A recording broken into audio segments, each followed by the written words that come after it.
a donc un herbomètre donc, qui sert à mesurer la hauteur d'herbe. Donc le principe est simple, on délimite une zone sur la parcelle, d'environ 2000 m² pour être représentatif.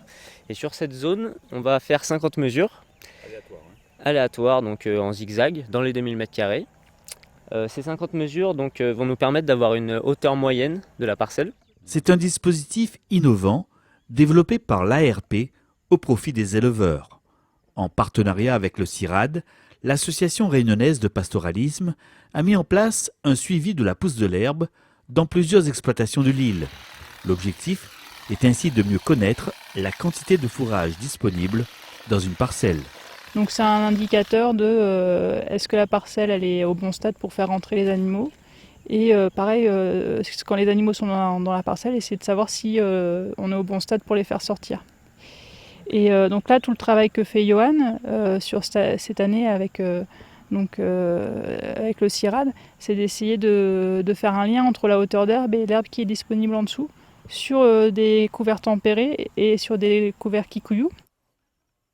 L'objectif, c'est vraiment d'avoir une gestion au fil de la saison de ces pâtures pour essayer de valoriser au mieux l'herbe quand elle est en excès, notamment en été, et pouvoir ajuster la taille du troupeau avec un chargement plus ou moins fort et un taux de rotation plus ou moins élevé en fonction de la saison. Donc en hiver, on va tourner moins lentement et on va mettre moins d'animaux, et puis en été, on va essayer de charger plus les parcelles, de tourner plus rapidement, et puis les parcelles excédentaires, on va essayer de les faucher pour faire du stock pour l'hiver. L'un des objectifs de cet observatoire est également de réaliser une photographie précise de la situation fourragère des différentes zones de l'île.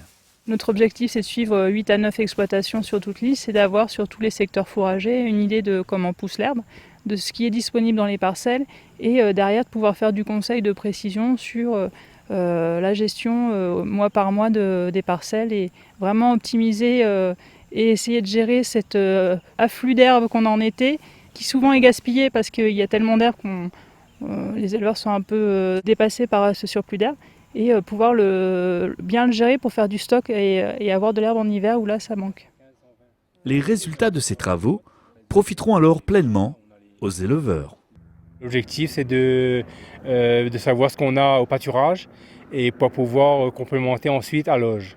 Donc c'est intéressant de savoir, d'avoir les mesures et d'avoir la qualité du fourrage et la quantité. Mieux valoriser finalement son